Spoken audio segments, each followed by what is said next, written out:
궁대신에 대해서 알고 싶다고 말씀하신 분이 계신데요. 본인들이 이런 경험이 있으신 분이 강의를 들으시면 훨씬 더 좋을 것이고요.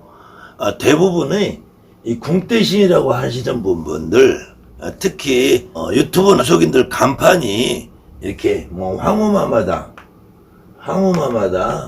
뭐 중전마마다, 뭐 대비마마다, 뭐 명성황후다 이렇게 이름을 간판을 걸어 놓으신 분들이 아마 이 부분에 대해서 많이 궁금하실 거예요. 근데 이렇게 황후마마다, 중전마마다, 명성황후다 이렇게 간판을 걸어 놓으신 분들이 대부분 어떤 경험을 하냐면요, 보통 꿈으로 보든지 아니면 정말로 화경으로 보든지 내가 그냥 막연한 느낌으로 보든지 꿈속에서 이런 것들을 입으신 어떤 분이 저에게 오시든지 이런 현상인데, 대부분 큰 머리를 보든지 느끼든지, 큰 머리를 쓰고 오신 할머니를 내가 보든지 느끼든지 최소한 꿈으로도. 근데 이제 큰 머리도 형상이 다양해요. 이렇게 그냥 가채 형상으로 쓰시는 분들도 있고, 이렇게 대레머리 형상으로 큰 머리를 쓰고 오시는 분들도 있고, 또 쪽두리를 하신 분도 있고, 연지곤지를 찍으신 분들도 있고, 화롯을 입고 오시는 분들도 있고. 화롯이라는 것은 원삼이나 똑같은데요, 대부분 십장생이라 십장생이라고 해서 10가지 오래 사는 목숨이 긴 어떤 동물이나 물건을 이 몸에다, 옷에다 새겨놓은 거, 뭐 사슴, 뭐 거북이, 뭐 이런 종류들을 옷에다 새겨놓은 것을 화롯이라고 그래요. 그 다음에 노곤삼이라고 해요. 노곤삼은 여러분들이 지금 창부시 의대를 생각하시면 돼요.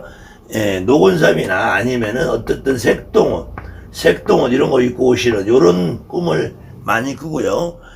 때로는 남자분 것 같은 경우는 면류관이라고 해서 앞에 이렇게 발처럼 이렇게 느려진, 그래서 얼굴에 흐르는 뭐가 있는 것처럼 돼 있으신 거를 쓰고 있는 거. 그 다음에 용포를 입고 오시는 어떤 분들, 이때 노란색 황룡포, 빨간색 정룡포, 파란색 골룡포를 입으시는 분들이, 이런 꿈을 꾸고 이런 화경을 보시는 분들이 주로 궁대신이라고 착각을 하는데요. 궁대신이라고 할 때, 대신이라고 쓰면은 큰 대자를 쓸 수 있어요. 보통 궁대신이니까 궁에서 오니까 큰 신이다 이렇게 착각을 할 수 있는데요, 이 무당들에게 오는 모든 신의 대신이라는 이름은 이 대리할 때자 대신을 써줘야 된다는 거예요. 그래야지 여러분들이 이해가 빠르고요.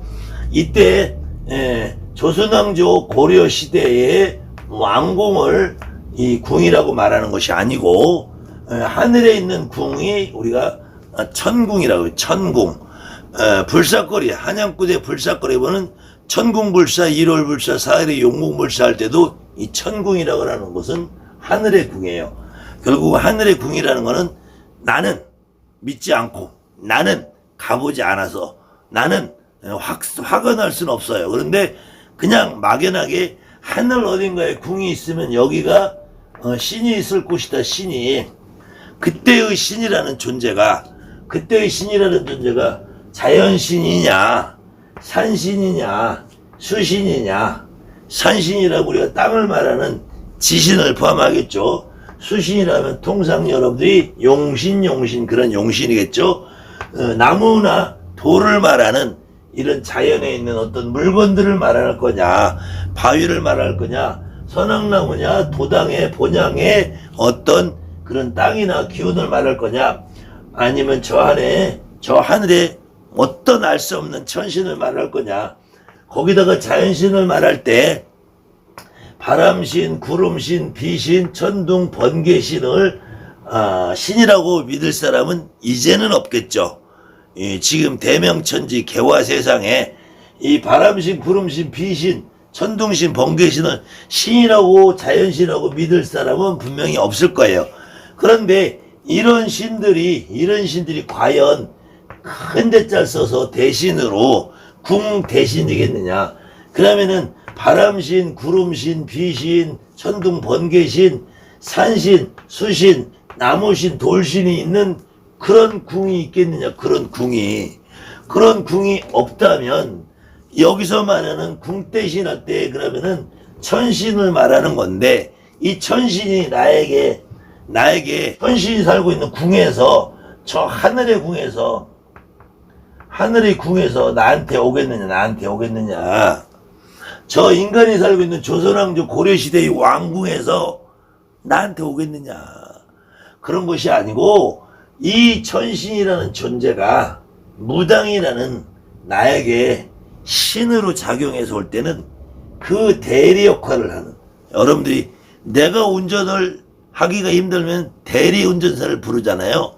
이 대리라는 거는 나를 대신한다. 나를. 여기서 말하는 대리는 신을 대리해서 오는 대신이란 말이에요. 대신. 이때 신을 대리오는 대신이 누구냐? 조상이란 말이에요. 조상.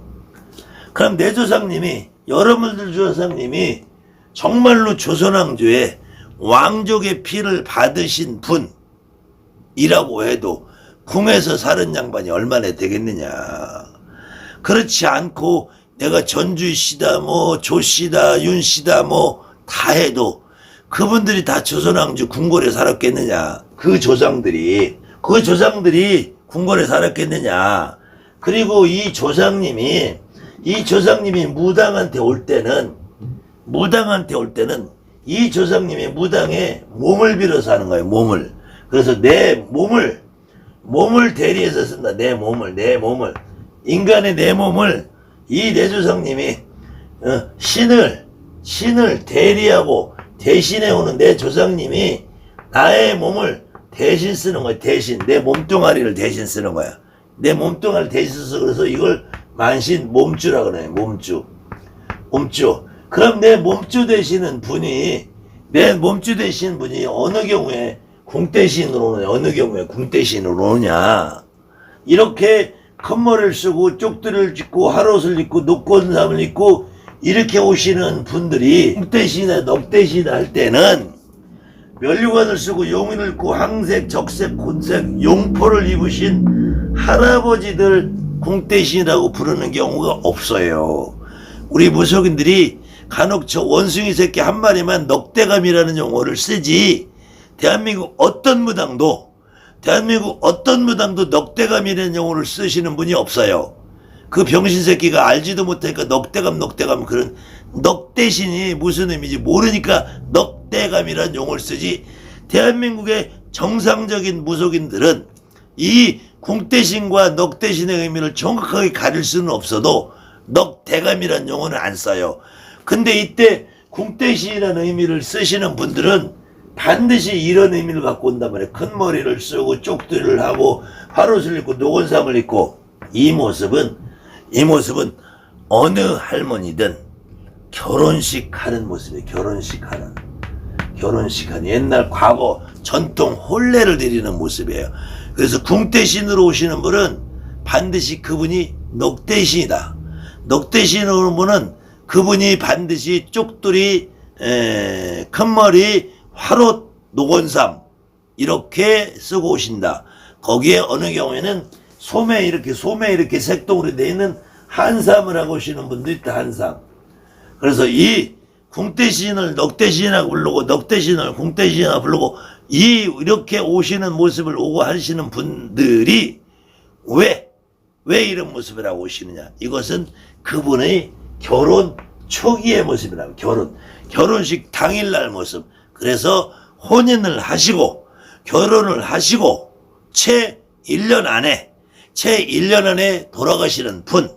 그 채 1년 안에 돌아가시는 분은 거의 99% 사연이 임신을 했다가 아이를 낳지 못하고 뱃속에 아이를 담고 가시는 분이에요. 그래서 그분이 여러분에게 보여줄 때 자기의 가장 화려하고 전성기 때 모습, 결혼식 당일날의 모습, 그래서 그 모습을 가지고 오실 때 큰머리, 쪽두리, 화롯, 노건삼을 입고 오시면서 그분이 궁대신이라는 여러분들이 착각을 하게 돼 있습니다.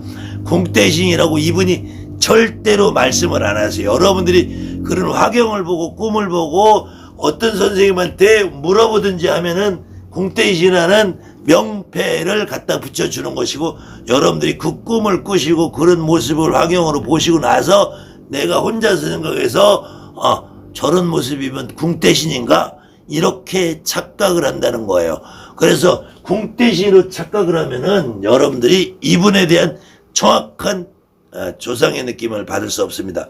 반드시 이런 의미를 갖고 받아보셔야지 정확해요. 제가 녹대신의 강의는 몇 편 해놨으니까 한번 보시고요.